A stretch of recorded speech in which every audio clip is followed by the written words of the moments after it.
di saat satu sektor itu lagi fokus dijual, ada beberapa sektor lainnya yang dikumpulin. Jadi bukan berarti di saat ISG jatuh, outflow-nya besar, itu artinya nggak ada saham yang lagi diakumulasi.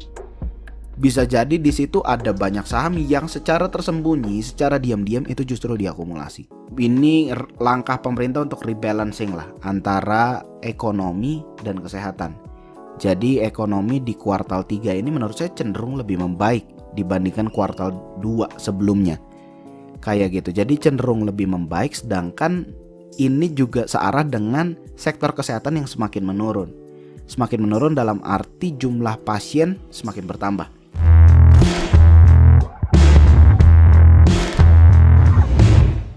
Jadi hampir di setiap tanggal kembar itu biasanya ada Harbolnas, dan itu biasanya cukup sering diterapkan sama e-commerce yang ada di Indonesia. Jadi mereka setiap ada tanggal kembar, misalnya 99, 88, 10, 10, itu ada diskon. Kayak gitu. Jadi ada diskon, dan ternyata ada satu tempat yang menurut saya nih kalau di diskon justru jadi nggak enak ya, di bursa saham. Kayak gitu. Jadi bursa saham juga kemarin Harbolnas, ISG minus cukup dalam, membuka pintu masuk juga buat mereka untuk bisa collect saham-saham ini kembali. Yang mau saya kasih tahu di sini, jadi di video saya yang sebelumnya saya ngasih tahu bahwa kalau misalnya saya ngelihat investor asing itu saya cuma mengkonfirmasi. Jadi misalnya mengkonfirmasi apakah saya melihat peluang yang sama dengan yang investor asingnya lihat. Jadi kalau misalnya saya secara fundamental saya suka perusahaannya, misalnya saya ambil dari indeks tertentu, misalnya yang paling sering saya jadikan benchmark itu adalah LQ45. Jadi saya lihat saham-saham LQ45, lihat di dalamnya ada saham-saham apa aja, dan saya cari pilihan saya itu dari situ. Most of the time dari situ ya, karena menghindari masalah likuiditas juga. Saya pernah bahas juga itu sebelumnya. Jadi setelah saya suka perusahaannya, saya suka sahamnya, mereka punya reputasi saham yang baik. Lalu secara teknikal juga udah cenderung lebih menarik. Yang terakhir saya konfirmasi itu adalah apakah saya melihat peluang yang sama dengan yang investor asingnya lihat. Kayak gitu. Apakah saya melihat peluang yang sama dengan yang pemain besarnya lihat. Kalau misalnya saya melihat peluang yang sama, saya lebih confidence, karena ya ibaratnya ini peluang ini ada bensinnya. Peluang ini ada motornya di belakangnya, kayak gitu loh. Cuman hari ini saya mau ngasih tahu, kalau misalnya dibalik nih, ternyata saya mau screening saham-saham apa aja yang ada bensinnya. Saham-saham apa aja yang memang belakangan ini lagi cenderung dikumpulin sama investor asing. Kalau misalnya seperti itu, cara yang paling sering saya lakukan itu adalah saya buka iPod. Jadi ya dua senjata andalan saya sih sebenarnya iPod dan Stockbit. Yang saya nggak ngerti yang lain, cuman menurut saya ini yang paling mudah digunakan dan cenderung lebih murah dibandingkan yang lain, kayak gitu. Jadi saya pakai kedua ini iPod. Biasanya saya tuh melihat filter untuk memfilter. Saya buka di sini. Jadi ada menu yang namanya Top Summary. Oke. Ini ada menu namanya Top Summary. Jadi ini kita bisa ngelihat berdasarkan tanggal, lalu berdasarkan investor, kita mau lihat siapa investor asing misalnya, lalu di pasar mana. Misalnya di pasar regular. Jadi ada regular, tunai, sama nego. Yang menggerakkan harga itu yang ditransaksikan di pasar reguler. Jadi saya lihat seperti ini, kayak gitu. Oke, misalnya saya ngelihat nih buy sell, saya buat net aja. Jadi ini udah diselisihkan. Kalau misalnya dibuat buy sell seperti ini, ada BCA di kanan, ada BCA di kiri.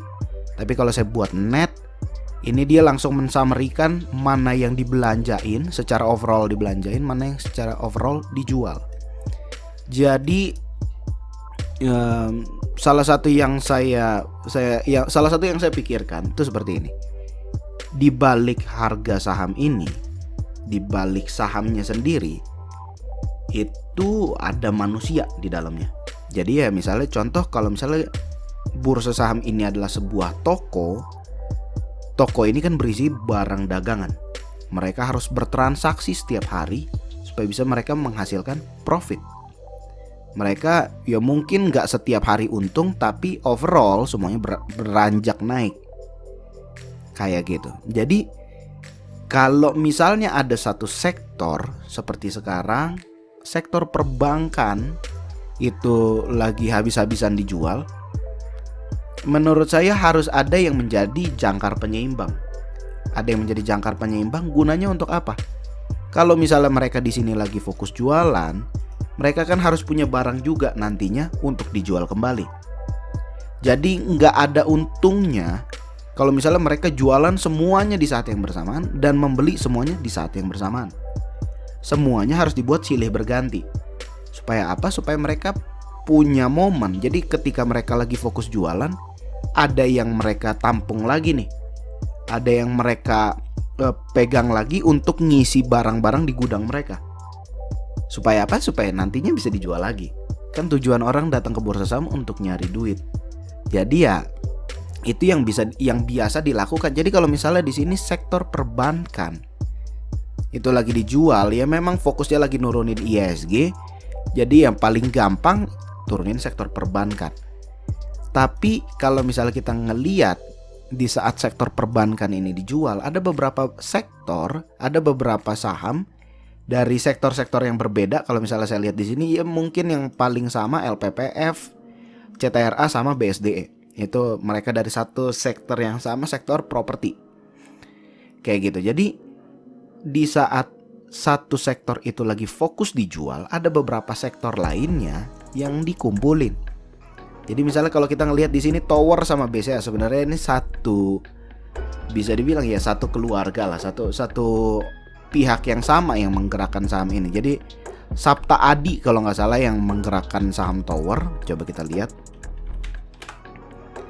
Sarana Menara Nusantara.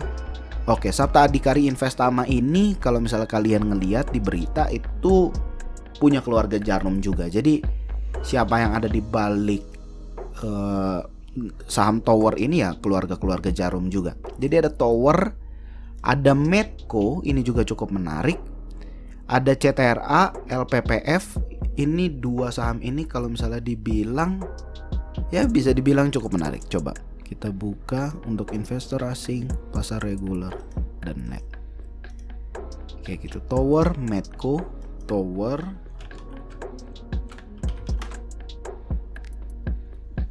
ini harganya udah cukup tinggi, saya kurang terlalu berminat. Lalu ada Medco saya cukup suka. Jadi belakangan itu ada right issue. Kemarin tanggal 8 kalau nggak salah right issue-nya. Jadi ada right issue 5:2. Kayak gitu. Ada beberapa orang juga nanyain sama saya, ini tebus apa enggak. Pas saya ngeliat saham ini ternyata akumulasinya juga bagus banget. Dan mostly yang melakukan akumulasi ini investor asing. Jadi menurut saya ini cukup menarik. Medco. Lalu ada BSDE saya kurang tertarik. CTRA di sini ada akumulasi juga dari investor asing. Investor asing masuk cukup banyak, dan kalau misalnya dihitung dari broker summary-nya, top 3-nya itu hampir semuanya cukup banyak akumulasinya. Lalu ada LPPF juga tadi. LPPF juga ada akumulasi juga, cuman saya kurang suka dengan ya secara historis aja sih ini karena saya cukup sering rugi lah di saham ini. Lalu ada Java kalau nggak salah tadi, ada HMSP, ada Java, HMSP,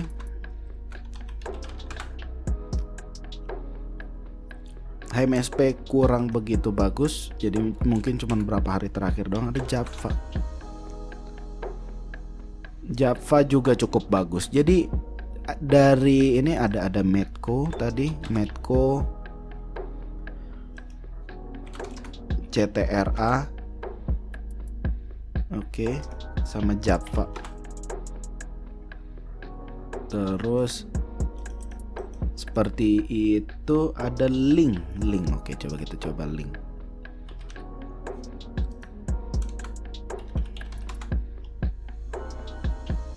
Kayak gitu ya, mungkin di beberapa hari terakhir itu ada akumulasi. Jadi itu yang biasanya saya lakukan kalau misalnya saya mau balik point of view-nya. Saya mau fokus ke saham-saham yang memang lagi di maintain harganya.